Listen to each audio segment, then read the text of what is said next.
आज अप्रैल महीने का पहला दिन है, 1 अप्रैल है, लेकिन बहुत ही दुख का विषय है।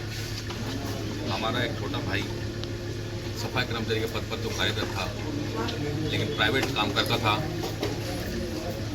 अभी परसों जब मैं काम कर रहा था तो ठेकेदार की लापरवाही से PWD का वो नाला है, वहाँ जो ठेकेदार काम करा रहे थे उनकी लापरवाही से, क्योंकि अगर ठेकेदार ने सारे सेफ्टी इक्विपमेंट दिए होते उन्हें, जैसे रस्सी होती है बांधने की, टॉर्च होती है, ग्लव्स होते हैं, गम बूट होते हैं, अगर इस तरह की सावधानी बरती होती तो आज जो भाई हमारे राहुल आज हमारे बीच में होते। वो बहुत कुठाराघात हुआ परिवार पे। इनकी मां है संतोष देवी जी, जिनका रो रो का बहुत बुरा हाल है। मैं दिल्ली सफाई कर्मचारी आयोग का चेयरमैन होने के नाते, क्योंकि पूरी दिल्ली के जितने भी सफाई कर्मचारी हैं, चाहे वो प्राइवेट के हैं चाहे वो सरकारी कर्मचारी हैं, सारे दिल्ली सफाई कर्मचारी आयोग के अंतर्गत आते हैं। मैं चेयरमैन होने के नाते अपने कमीशन की ओर से ये सिफारिश करता हूँ, मांगनी सिफारिश करता हूँ कि जो भी मुआवजा बनता है हमारा कानून के मुताबिक, जो हमारे मैं रोजाना देखता हूँ हर महीने कहीं ना कहीं खबर मिल जाती है कि सीवर में डेथ होगी, कहीं भी डेथ होगी तो 30 लाख का मुआवजा, पहले 5 लाख का होता था, हमने बढ़वाया, फिर 10 लाख हो गया, 20 लाख, अभी वर्तमान में 30 लाख रुपए मुआवजा है।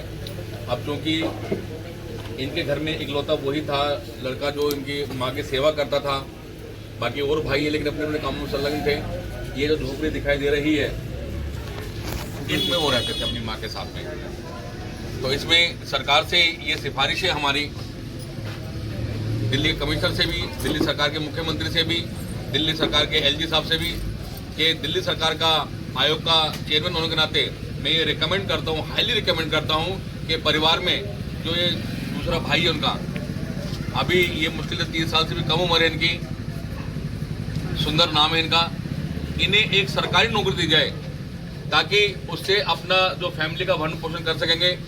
और माता जी आपको भी थोड़ा बहुत दुख की बात है ये, इसमें मरहम लग सकेगा कम से कम।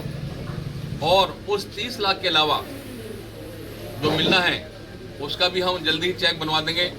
यहाँ के जो कंसर्न DM हैं, हमने बहुत सारे लोगों से चेक बनवाए, तो DM को बुलाकर और हमने चिट्ठी भी लिख दी है। जो इलाके के DCP होंगे हमारे आयोग में आकर वहीं रिपोर्ट करेंगे। वो कल ही हम सारी रिपोर्ट मंगा लेंगे DM से भी, और वो चेक लेकर आएंगे।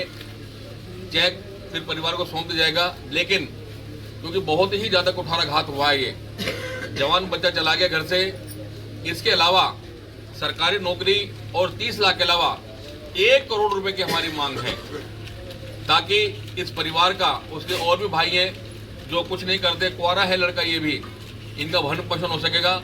और जिस ठेकेदार की लापरवाही है उस ठेकेदार पर 302 का मुकदमा दर्ज करवाएंगे हम। उसे सजा होनी चाहिए, उसे पता चलना चाहिए कि एक जान की कीमत क्या होती है। और हमारे दूसरे जो पॉलिटिशियंस हैं, दूसरे जो लोग हैं सांत्वना देने के आ रहे हैं, उनसे प्रार्थना है कि एकजुट होकर काम करें, अपनी अलग अलग बातें ना करें, क्योंकि परिवार का भला होना चाहिए, ना कि हम मुंह जबानी हम लोग कह के चले जाएं और उसमें कोई विचार ना हो। जिसमें जो क्षमता है अपनी क्षमता के अनुसार परिवार को सांत्वना दें, इनका दुख बांटने की कोशिश करें, और बेकार की जो पॉलिटिक्स है उसे ना दिखाएंगे तो ज़्यादा अच्छा रहेगा। काम करके हम सबको दिखाना चाहिए, हम सब एक हैं, चाहे हम किसी पार्टी में काम कर रहे हैं, कुछ भी कर रहे हैं, हम सब एक होके इस परिवार की रक्षा सुरक्षा के लिए माता जी के चरणों में मैं वचन देता हूँ, हम सारा काम छोड़ के पहले इस परिवार के लिए जो कुछ हम कर सकते हैं अपने कलम से वो करेंगे, क्योंकि ये सब भी आप सबके आशीर्वाद हमें दिया हुआ है। मैं खुद सफाई कर्मचारी रहा हूँ, मेरे पिताजी सफाई कर्मचारी, परिवार के सारे सफाई कर्मचारी रहे हैं, तो मैं दुख दर्द समझ सकता हूँ। इसलिए एक बार पुनः 30 लाख का मुआवजा DM से कहकर, इसके अलावा एक सरकारी नौकरी भाई सुंदर के लिए, और इनके साथ साथ 1 करोड़ का मुआवजा देना चाहिए, चाहे वो PWD दे, चाहे वो ठेकेदार दे, कोई भी दे, हमें नहीं पता इस बात का, हमें वो चाहिए। और उस ठेकेदार के विरुद्ध बहुत ही सख्ती से 302 का मुकदमा दर्ज हो जाए, ताकि उसको सजा मिल जाए और आगे आने वाले भविष्य में ऐसी पुनरावृत्ति ना हो जिसमें हमारे वाल्मीकि समाज के नौजवान साथी डूब कर मर रहे हैं। केवल 300 साढ़े 300 रुपए की दिहाड़ी के लिए ऐसा ये काम हो रहा है। मैं एक बार पुनः माता जी के चरणों में विश्वास लाता हूँ, हम भी आपके बेटे हैं, आप सब्र करो, जो भगवान को मंजूर था वो सब पहुँच गया, हम सब आपके साथ में हैं, सारे परिवार के लोग हैं, सब भाई हैं, सब बच्चे आपके, सब आपके साथ रहेंगे माता जी।